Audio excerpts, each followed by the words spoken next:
नमस्कार मित्रों, आपका एक बार फिर स्वागत है आपके अपने YouTube चैनल अथर्व एकेडमी पर। मैं अपूर्व तिवारी एक बार फिर हाजिर हूं आपके सामने सामान्य विज्ञान के कुछ महत्वपूर्ण प्रश्नों के साथ, जो कि आने वाले आपके एग्ज़ाम के लिए बहुत ही महत्वपूर्ण है। तो वीडियो के अंत तक जरूर बने रहिए, और अगर अभी तक आपने चैनल सब्सक्राइब नहीं किया है तो चैनल को सब्सक्राइब जरूर करिए। आइए तो शुरू करते हैं हमारे पहले प्रश्न के साथ। आज का हमारा पहला प्रश्न है, मानव के शरीर में सबसे अधिक कौन सा तत्व पाया जाता है? दोस्तों, मानव शरीर में ऑक्सीजन सर्वाधिक मात्रा में पाया जाने वाला तत्व है। अगला प्रश्न है, पृथ्वी के भूपटल पर ऑक्सीजन की मात्रा कितने प्रतिशत है? दोस्तों, पृथ्वी पर 46.6% ऑक्सीजन पाई जाती है। अगला प्रश्न है, पृथ्वी के भूपटल पर सिलिकॉन की मात्रा कितने प्रतिशत है? दोस्तों, पृथ्वी के भूपटल पर सिलिकॉन की मात्रा 27.72% है, जो कि पृथ्वी पर पाया जाने वाला दूसरा सर्वाधिक तत्व है। अगला प्रश्न है, मानव शरीर में ऑक्सीजन की मात्रा लगभग कितने प्रतिशत होती है? दोस्तों, लगभग 65% मानव शरीर में ऑक्सीजन की मात्रा पाई जाती है, जो कि मानव शरीर में सर्वाधिक है। अगला प्रश्न, मानव शरीर में कार्बन की मात्रा लगभग कितने प्रतिशत पाई जाती है? दोस्तों, मानव शरीर में लगभग 18% कार्बन पाया जाता है। अगला प्रश्न, पृथ्वी के भूपटल पर एल्यूमीनियम की मात्रा कितने प्रतिशत है? दोस्तों, 8.13% एल्यूमीनियम पृथ्वी के भूपटल पर पाया जाता है। अगला प्रश्न, रसायन विज्ञान का जनक किसे कहा जाता है? दोस्तों, लेवाइसियस को रसायन विज्ञान का जनक कहा जाता है, या फादर ऑफ केमिस्ट्री के नाम से जाना जाता है। अगला प्रश्न, किसने कहा कि सभी पदार्थ अत्यंत सूक्ष्म कणों से बने होते हैं? दोस्तों, यह कथन कनाद का है, जिन्होंने कहा कि सभी पदार्थ अत्यंत सूक्ष्म कणों के बने होते हैं। अगला प्रश्न है, पदार्थ के अत्यंत सूक्ष्म कणों को क्या कहा जाता है? दोस्तों, इन्हें परमाणु कहा जाता है। अगला प्रश्न, वह पदार्थ जिसे गर्म करने पर सीधे ठोस रूप से गैस बन जाता है, कौन सा है? दोस्तों, आयोडीन और कपूर दो ऐसे पदार्थ होते हैं जो गर्म करने पर ठोस से सीधे गैस में परिवर्तित हो जाते हैं। अगला प्रश्न, वह शुद्ध पदार्थ जिसे प्रभावित नहीं किया जा सकता क्या कहलाते हैं? दोस्तों, उन्हें तत्व कहते हैं। तत्व यानी कि दोस्तों एलिमेंट्स। अगला प्रश्न, पृथ्वी पर तीसरा सबसे अधिक पाया जाने वाला तत्व कौन सा है? दोस्तों, तीसरा सबसे अधिक पाया जाने वाला तत्व एल्यूमिनियम है। साथ ही अगर धातु की बात करी जाए तो सबसे ज्यादा पाई जाने वाली धातु पृथ्वी पर एल्यूमिनियम ही है। देखते हैं अपना अगला प्रश्न, बारूद तथा कुहासा किसका उदाहरण है? दोस्तों, यह बिस्मांगी मिश्रण के उदाहरण हैं, दोनों बारूद और कुहासा। हमारा अगला प्रश्न है, चीनी या नमक का जलीय विलयन तथा हवा किसका उदाहरण है? दोस्तों, यह सभी समांग मिश्रण के उदाहरण हैं। अगला प्रश्न, जल क्या है? दोस्तों, जल एक यौगिक है। अगला प्रश्न है, सोना चांदी तथा ऑक्सीजन किसके उदाहरण हैं? दोस्तों, यह तीनों तत्व यानी कि एलिमेंट्स के उदाहरण हैं। अगला प्रश्न है, शर्करा तथा नमक के मिश्रण को अलग करने की विधि क्या कहलाती है? दोस्तों, इसे रवाकरण या इंग्लिश में क्रिस्टलाइजेशन कहते हैं। अगला प्रश्न है, द्रवों के मिश्रण को अलग करने की विधि क्या कहलाती है? इस विधि को दोस्तों आसवन विधि या डिस्टिलेशन के नाम से जाना जाता है। हमारा अगला प्रश्न है, दो ठोस पदार्थ जैसे कपूर, नेफ्थलीन तथा अमोनियम क्लोराइड को अलग करने की विधि क्या कहलाती है? इस विधि को ऊर्ध्वबर्पतान या सब्लिमेशन के नाम से जाना जाता है। अगला प्रश्न है, सल्फर डाइऑक्साइड का प्रदूषण किसकी अत्यधिक वृद्धि होने का सूचक है? दोस्तों, यह लाइकेंस की वृद्धि होने का सूचक है, सल्फर डाइऑक्साइड का प्रदूषण। अगला प्रश्न है, क्षारीय धातुओं का गुण क्या होता है? दोस्तों, यह इलेक्ट्रॉन को आसानी से छोड़ देते हैं। यहां मिसप्रिंट है दोस्तों, इलेक्ट्रॉन है जी, इलेक्ट्रॉन्स को। अगला प्रश्न, कौन सा एक सफेद फास्फोरस है? दोस्तों, P4 नाम से सफेद फास्फोरस है, जो कि एक विस्फोटक है। अगला प्रश्न, नदियों में घुली हुई ऑक्सीजन की मात्रा प्रति मिलियन कितना भाग होती है? दोस्तों यह प्रति मिलियन 5 भाग होती है।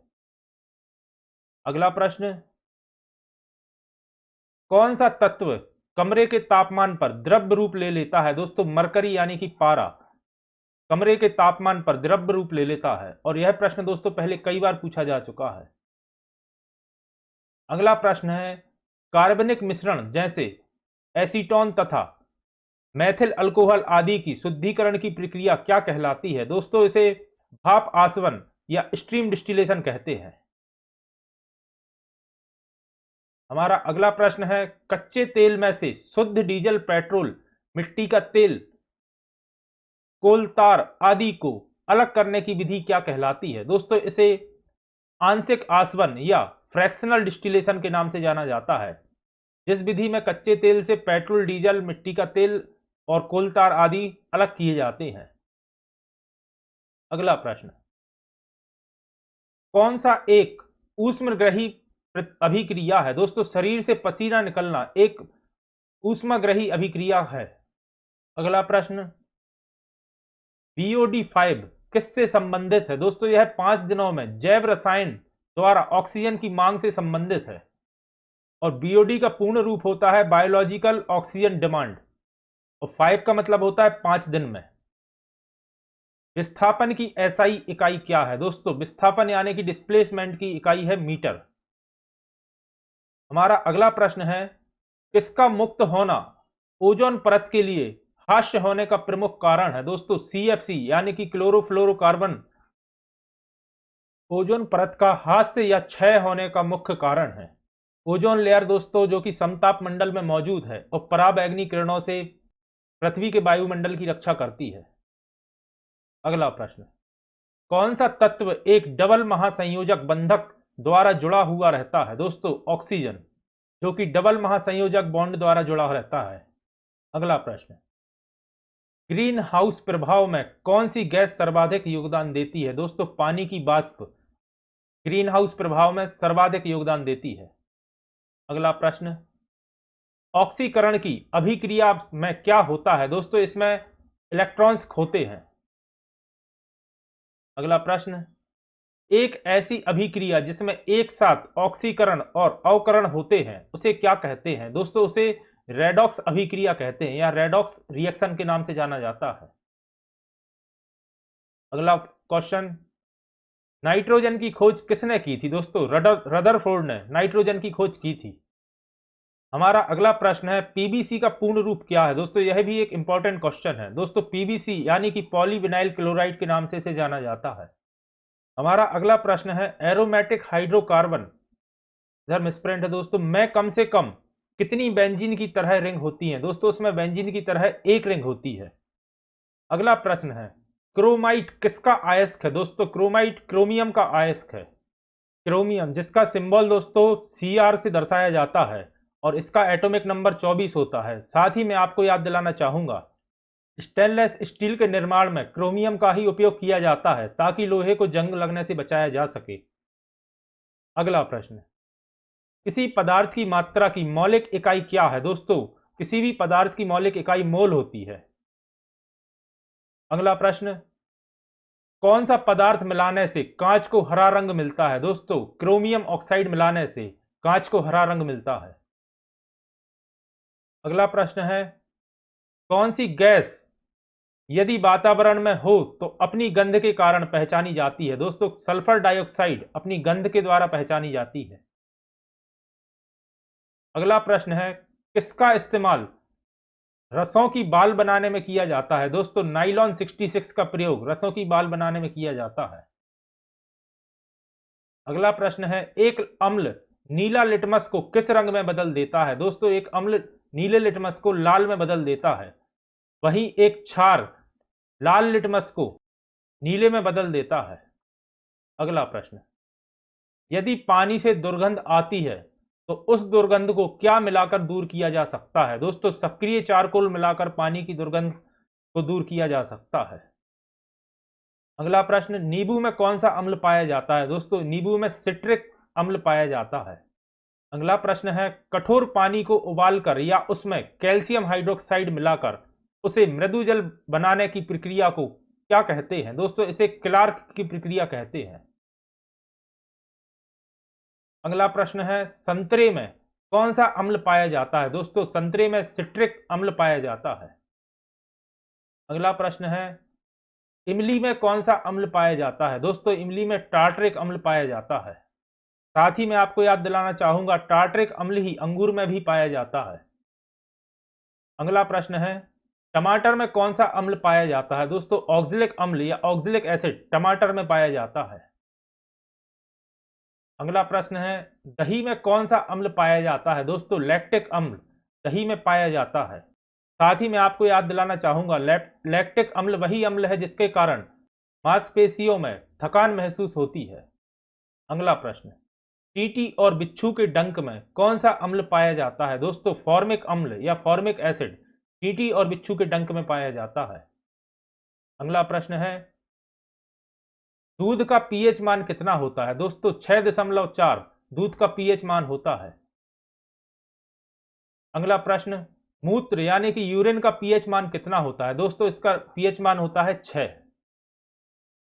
अगला प्रश्न, बुलेट प्रूफ जैकेट बनाने के लिए किस तंतु का उपयोग किया जाता है? दोस्तों केवलर तंतु का उपयोग बुलेट प्रूफ जैकेट बनाने के लिए किया जाता है। अगला प्रश्न, मैग्नीज का अयस्क क्या है? दोस्तों मैग्नेटाइट मैग्नीज का मुख्य अयस्क है। अगला प्रश्न, 1984 में भोपाल गैस आपदा में किस गैस का रिसाव हुआ था? दोस्तों इसमें मिथाइल आइसोसाइनाइड जिसे MIC नाम से भी जाना जाता है।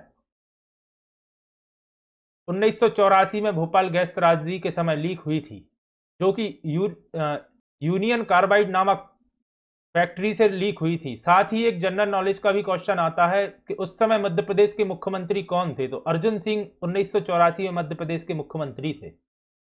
अगला प्रश्न, सिरका बनाने में किस अम्ल का प्रयोग किया जाता है? दोस्तों एसिटिक एसिड या एसिटिक अम्ल का प्रयोग सिरका बनाने में किया जाता है। अगला प्रश्न, मरकरी का अयस्क क्या है? दोस्तों शनिवार, और यह प्रश्न भी पहले आ चुका है। मरकरी का अयस्क क्या है? शनिवार दोस्तों।